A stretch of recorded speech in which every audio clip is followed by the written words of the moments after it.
Are we in for another round of militant insurgents? Because I do not understand. This is one thing that I keep talking about. This is one of the major disadvantage of granting amnesty to criminals. You guys would not believe Niger Delta agitators are the ones that we know as militants, the ones that terrorized the Niger Delta area for so many years during the Goodluck administration. They are now saying that they are coming back and all agreements previously made with the previous government has been cancelled. While I support protest, like if you have any grievance with the government, you need to come out and say your mind. But that does not mean you should destroy government property. And that does not also mean that you should terrorize government and also innocent people, because innocent people are going to also suffer this. You are fighting for your rights. You are fighting that the government should do this for you. And in the process, you are also terrorizing innocent people that did not offend you. How is that going to work? Guys, welcome back to Newsroom Nigeria. This is where we give you hot, fresh, and sizzling news all day long. You know how we do it. Like, subscribe, and leave your opinions in the comment section as well.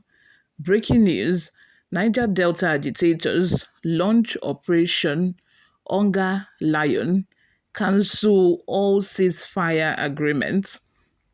The coalition of Niger Delta agitators has cancelled the ceasefire it declared several years ago and declared what it's called Operation Hunger Lion over the present economic challenges Nigerians, especially the people of Niger Delta, are facing.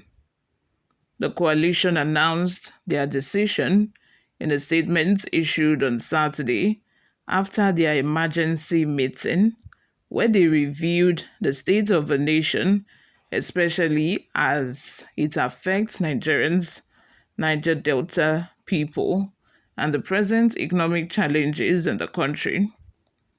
In the statement obtained by Newsroom Nigeria, the coalition said it also demanded that the group managing director of the Nigerian National Petroleum Company Limited, NNPCL, Mele Kyari, and his team be probed and made to account for the missing 164 billion naira and hereafter sacked.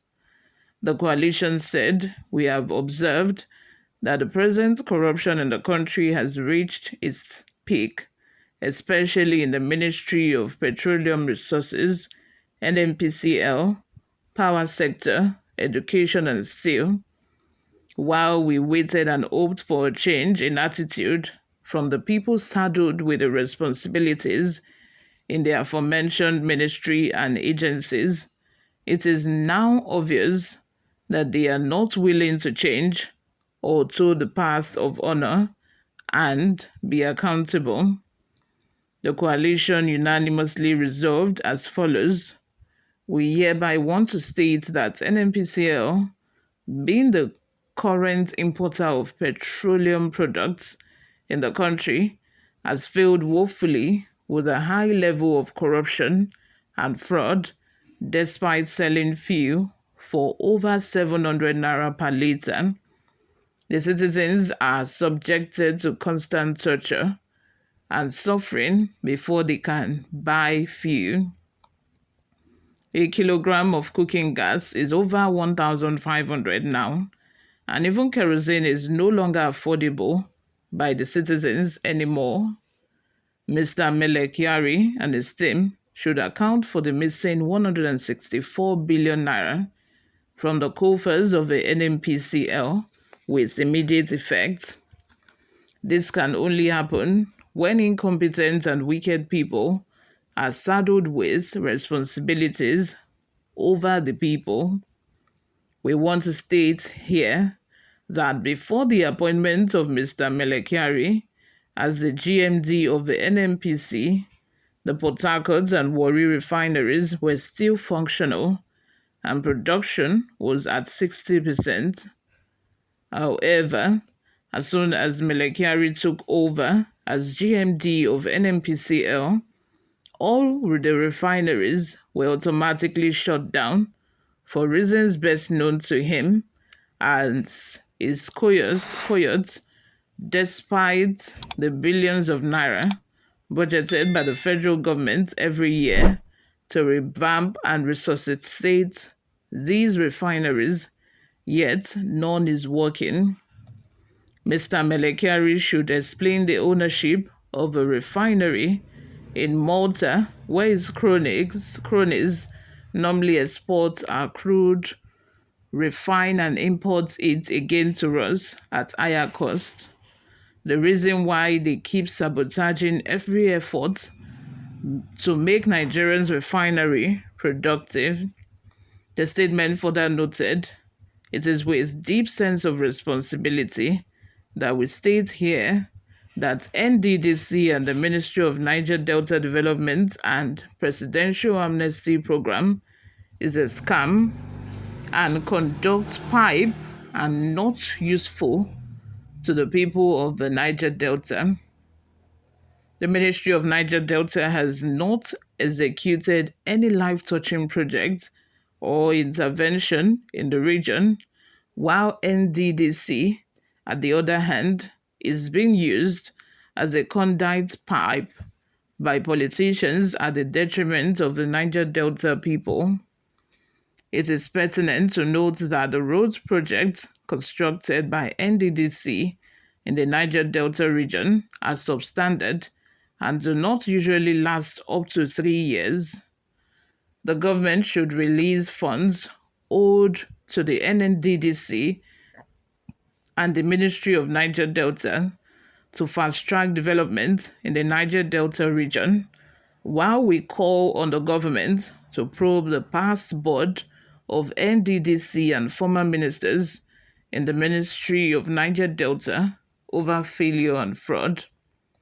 We demand immediate sack of Mr. Melekari, top management of NNPCL and subsidiaries, while we call on the government to prosecute these individuals over fraud and embezzlement. We demand a probe of Melekari and his team over the missing billions of naira as alleged by the Office of the Auditor General of the Federation. We also call on the sack of the Minister of State, Federal Ministry of Petroleum Resources, Oil, and the Minister of State's Federal Ministry of Petroleum, Gas, over incompetence and corruption. This is because they have failed Nigerians at this crucial time.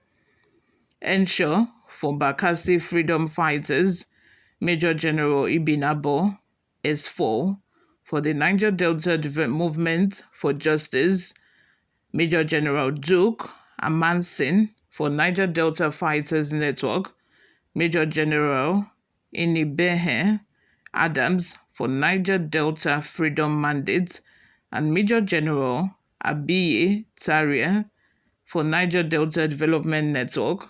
Others are Major General Joshua Ebere for the renewed movement for emancipation of the Niger Delta, Major General Jeremiah Anthony for movement for actualization of Niger Delta Republic, Major Francis Okoroafor for Niger Delta Freedom Redemption Army, and Colonel Nelson Okochi Walter for Niger Delta Liberty Organization. You all, what are your thoughts? Let's have them in the comment section below. Before we go, let's take a look at some reactions we got online. Emmanuel Etim says, very good. I love that because regions that are not producing oil and does not know the effect of oil pollution are the people occupying leading positions in the commission and ministry. Sunday Ayola says, you have to be careful. Oh. The committee the House set up to investigate NNPCL requested Melekari and Ahmed should proceed on suspension to allow thorough investigation, suddenly incurred the wrath of their colleagues and was disbanded and replaced by those that are better. I want to suggest that you seek permission from the lower house before asking federal government to sack Mele Kyari and others, the most honest people in Nigeria now, responsible for citizens' overfeeding and prosperity. They ensured Nigerians didn't protest. You all, what are your thoughts? What do you think? Let me have them in the comment section below. Like, subscribe, share with your friends and family. I will see you in my next video. Bye for now.